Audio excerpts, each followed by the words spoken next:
In the headlines, large turnout of Muslims as they mark the Eid al-Kabir celebration across the country. Again, Boko Haram kills 7 farmers in Dambo local government area of Borno State.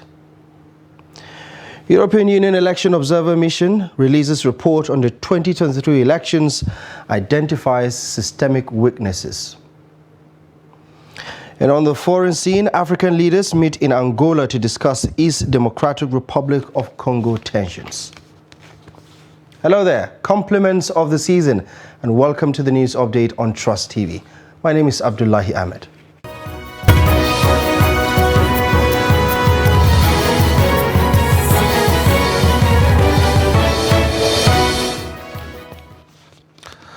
Welcome to the updates. Millions of Muslims across Nigeria on Wednesday joined hundreds of millions of Muslims across the world to mark this year's Eid al-Kabir Salah celebration.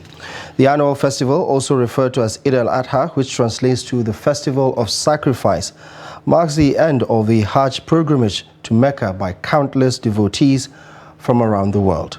It is usually celebrated with prayers offered on the Eid ground, followed by the slaughter of a sacrificial animal in commemoration of Prophet Abraham's readiness to sacrifice his son to show obedience to the Almighty. In Kano, hundreds of Kano residents turned out to mark this year's Eid al-Kabir celebration.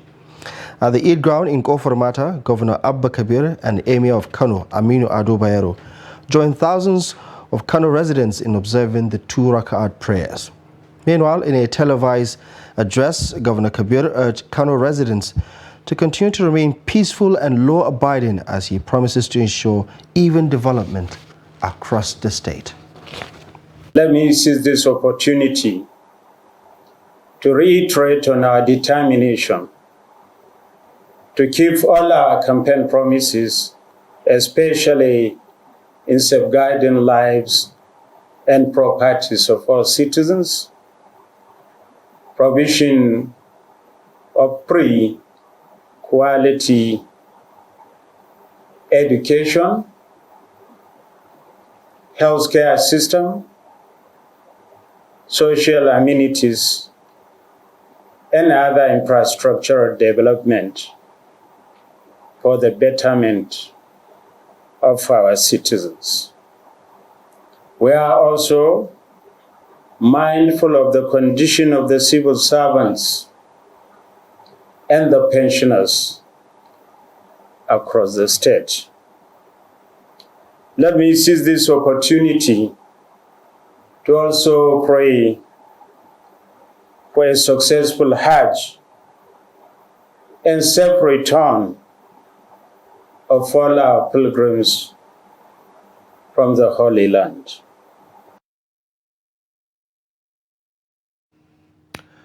Now, Zamfara State Governor Dauda Lawal says the areas that his administration initiates or needs immediate intervention include security, education, water scarcity and supply, as well as prompt payment of workers' salaries, among others. The governor said this during his maiden Salah statewide broadcast to the people of Zamfara State. He noted that the state is facing a myriad of challenges that require steadfastness in prayer to succeed in addressing them. While felicitating with Muslims on the occasion of the 2023 Eid al-Kabir celebration in the state, the governor urges them to use the period to reminisce on their essence as human beings, which is to uphold the teachings of Almighty Allah and reenact his belief, sacrifice, tolerance, and selflessness. Governor Lawal commiserates with victims of terror attacks across Zamfara State and commended the security agencies for their renewed and sustained efforts in defending their fatherland and democracy. My dear people of Zamfara State, on this occasion of the blessed day of Eid al-Kabir, which represents 1444 after Hijrah, I have visited with the Muslim Ummah in the state and across the country. The message of this season is clear for us all to embrace, and the underlying factor is sacrifice. It is not just a period for celebration, it is also a time to reminisce about our essence as human beings, which is absorbing the real teachings of Allah. Our state is faced with numerous challenges that requires steadfastness in prayers. We must also come together to actualize, to reenact the belief, tolerance, selflessness, and virtuous desire to rescue and rebuild Zamfara. Back here in Abuja, the resident imam of the Nasfat Mosque, Abuja, Salman Akatambi, has called on Nigerians to be hopeful of a better future despite the present economic hardship in the country. Imam Akatambi made the call on Wednesday as Muslims celebrate this year's Eid al-Kabir celebration. Noel Sampson reports. The spiritual significance of Eid al-Kabir lies in its emphasis on obedience to Allah. The festival reminds Muslims of the importance of complete devotion to their faith and willingness to sacrifice for the greater good. It also encourages selflessness, empathy, and compassion towards others, hence the importance of the celebration despite the harsh economic situation in the country. Alhamdulillah, the Salah celebrations is something that we, all the Muslims are expected to partake and to rejoice with one another. And all the Muslims are expected to spread love, peace across the country. We should share the love among ourselves. When we look at the economic situation in the country now, so we can see that we are all managing. A lot of people could not afford it to buy rams. So we thank Allah for the life. We believe that in the next few times, everything will be normal. I believe that the government is working on it out. Everything will be normal and come to as we expected, inshallah. Nigerians, however, ought to look past the present economic situation, be hopeful in God, and live in peace and harmony, while also upholding the tenets of honesty. We are all Nigerians, both Muslims and non-Muslims. We should come together, we should rub mind together, we should do everything together. That is number one. If there is a unity among ourselves, everything will move forward well. And then when we look at the situation, the economic situation in the country, Muslims have a lot of things to do. Number one, we are expected to be praying. We should be prayerful. We should pray, ask Allah subhanahu wa ta'ala to keep this country intact. Well, for Muslims, I wish them well. Let us follow the real Islam, the tradition of the Prophet sallallahu alaihi wasallam. You know, when we do that, then everything will be okay for us. Honesty. Let us imbibe honesty in what we are doing, so that even as Muslims, people will learn from us and be happy to see what we are doing, to emulate us. So we should avoid violence and all the rest like that. My message to Nigerians during this celebration period is for us to be patient. It is too early for us to start criticizing. It is too early. Whenever a new government comes in with new strategy. I think, I'm always very optimistic. I think everybody should be hopeful that with the coming months and weeks and years ahead, things will be better than it is, because as it is now, it leaves much to be desired. Eid al-Adha, Festival of Sacrifice, is one of the most important festivals in the Muslim calendar.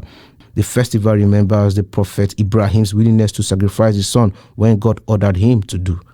Noel Sampson, Trust TV News, Abuja. Now, former President Muhammadu Buhari says leading Nigeria has been one of the hardest challenges in his life. Buhari, who stated this on Tuesday in a Salah message signed by his spokesperson Garba Shehu, stressed that leadership entails the cooperation and support of all citizens.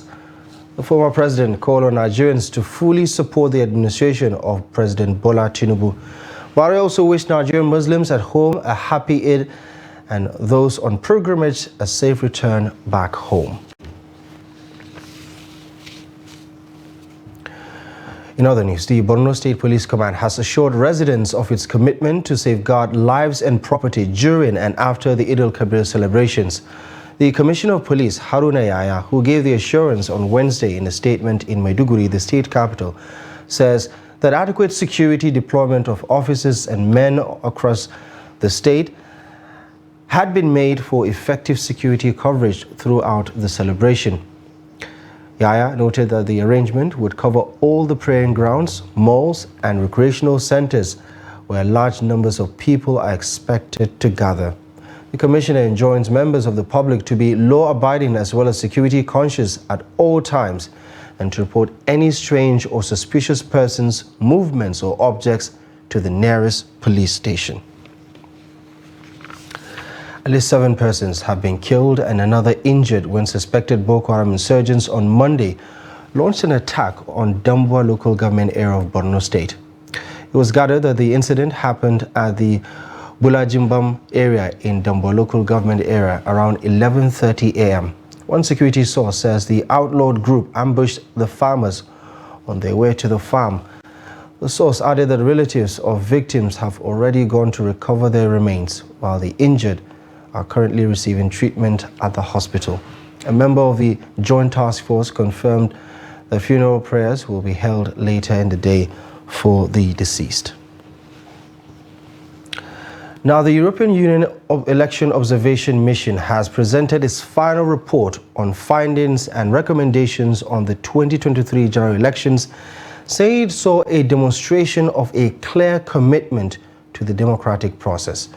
The EU EOM also says the election, however, exposed enduring systematic weaknesses, operational failures and irregularities. It therefore recommends further legal and operational reforms to enhance transparency, inclusiveness and accountability for the conduct of subsequent elections.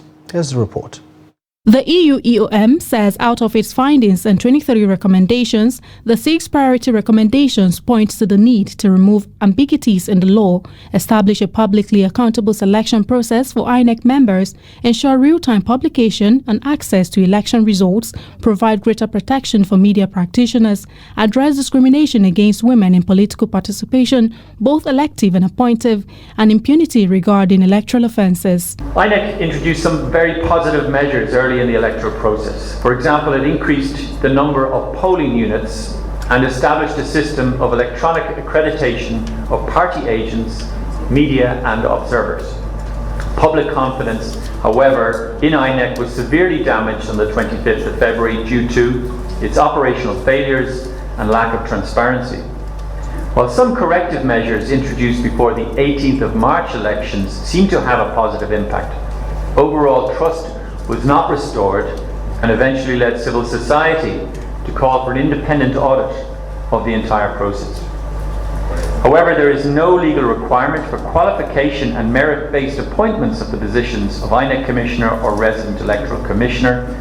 Prior to the elections, selection processes were questioned, leaving the institution vulnerable to mistrust. On the part of INEC, it noted that, despite other negative findings and recommendations, there are positives to the 2023 general elections, but recommendations from all observer groups, both domestic and international, will be put into consideration while implementing the ones that border on administrative, constitutional and legal issues, which will be addressed by the National Assembly. There is no country in the world that does not have institutions that resolves both constitutional and electoral matters, especially in democratic settings. So if there are challenges with the law, if there are ambiguities with the law, if there are gaps with the law, we have our own judiciary that we look at some of these ambiguities, look at some of these challenges and also deal with them. But the issue of appointment of national commissioners and resident electoral commissioners is a constitutional matter. And if you want to amend that, you have to go before the National Assembly and the state assemblies. So the Commission has no hand in terms of that. On the way forward, the EU delegation is expected to forward the recommendations to INEC, political parties and civil society organizations for possible implementation. Aisha Salihu, Trust TV News, Abuja. You're watching Trust News Update on Trust TV. Still to come, we take a look at the falling prices of diesel across the country. Details of this and many more coming up ahead after the break.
TV, documenting the Nigerian story.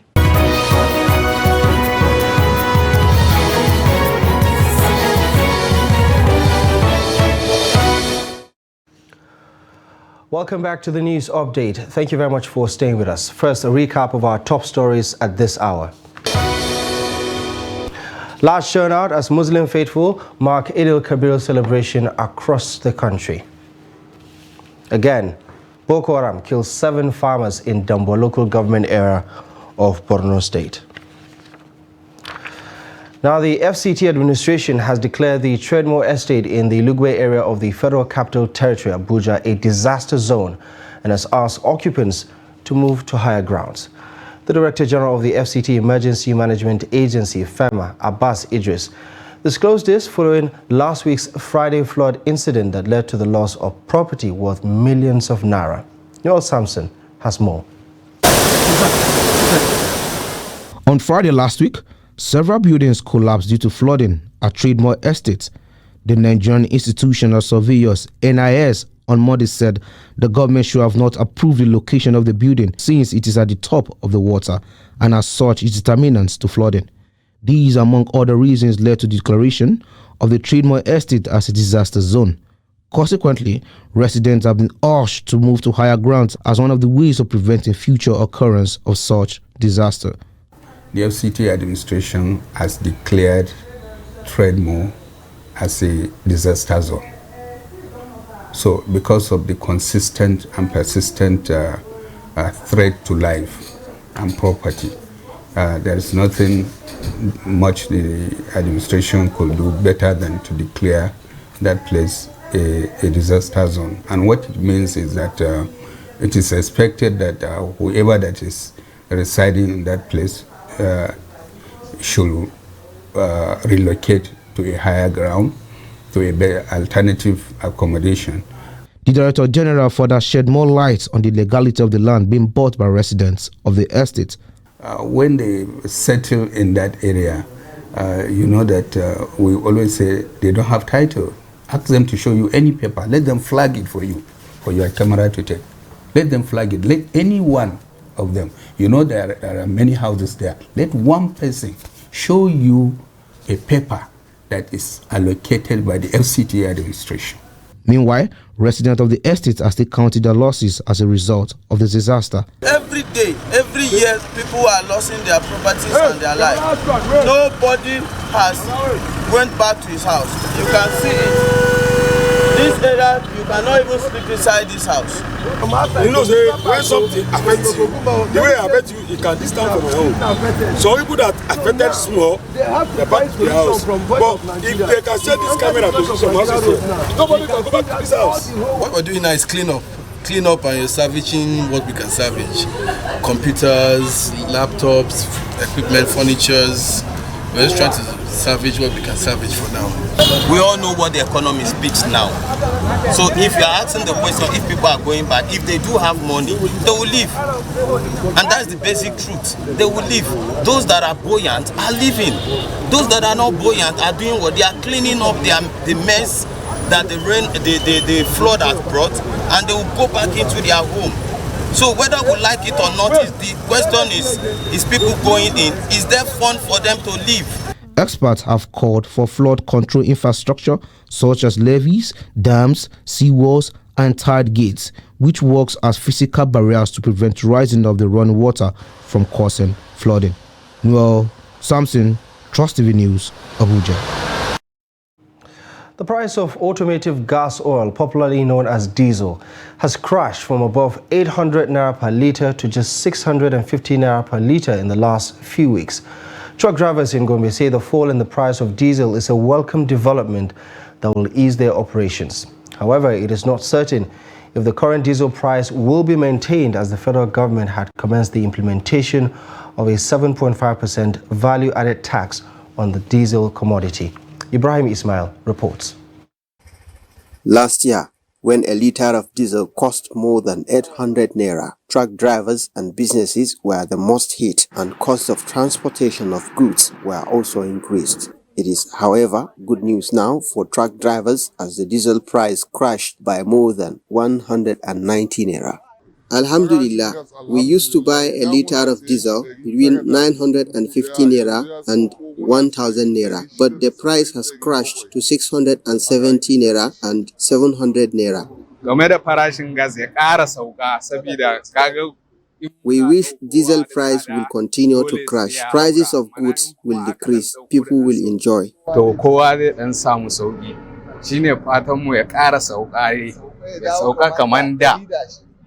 The truck drivers said the drop in price of diesel is now reflective in their operations, making them to cut cost of transporting goods from different parts of the country.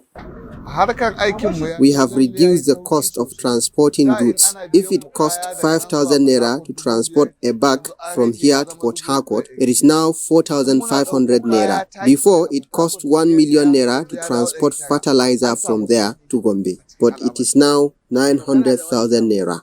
But it is now left to be seen if the diesel price will continue to go down, as the federal government reportedly is set to commence charging a 7.5% value-added tax on diesel.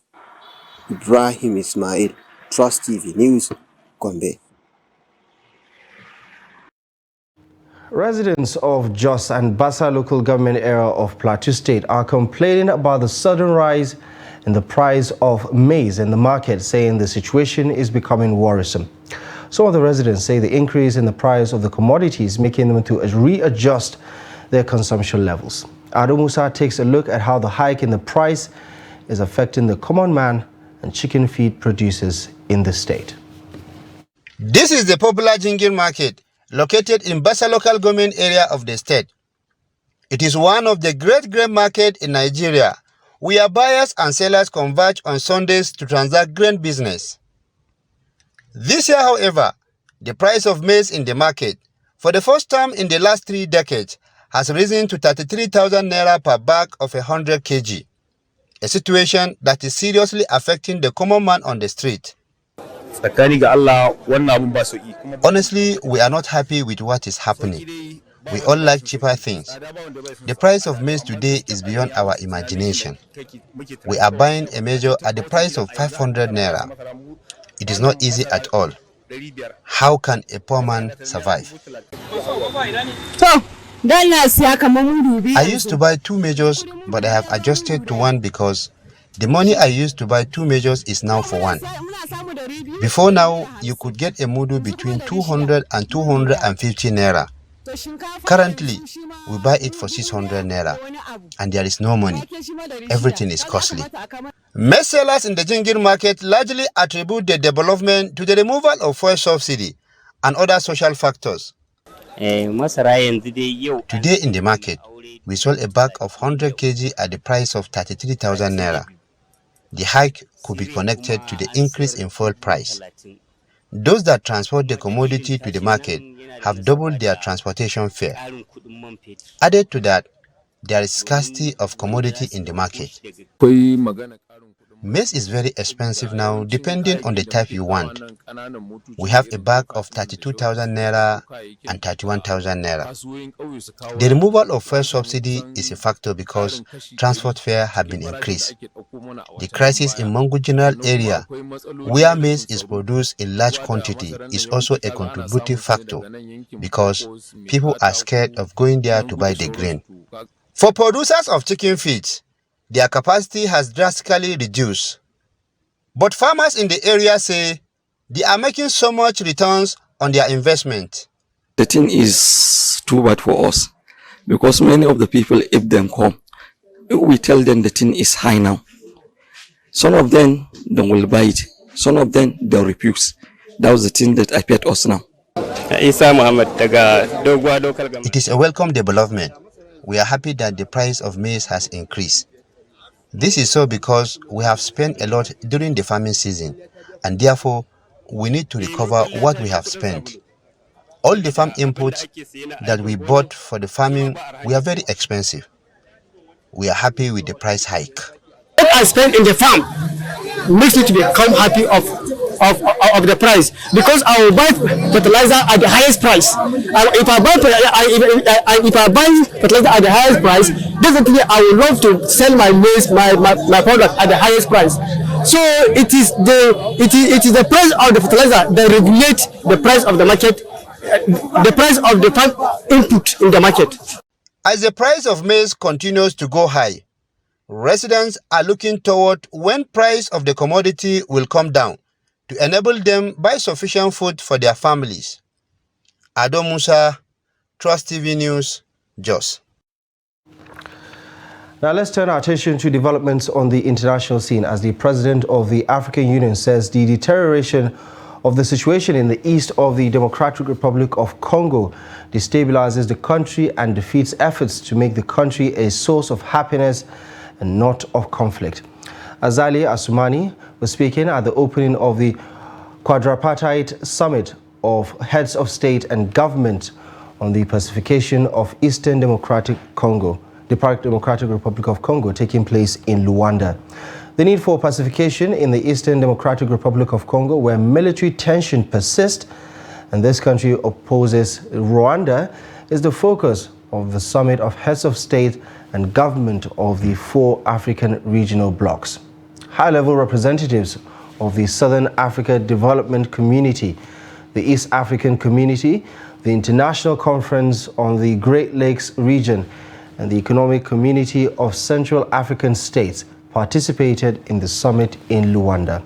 The African leader, who recalled that the DR Congo is a country rich in diverse resources, however, lamented the local populations live in extreme poverty, mainly because of the conflict.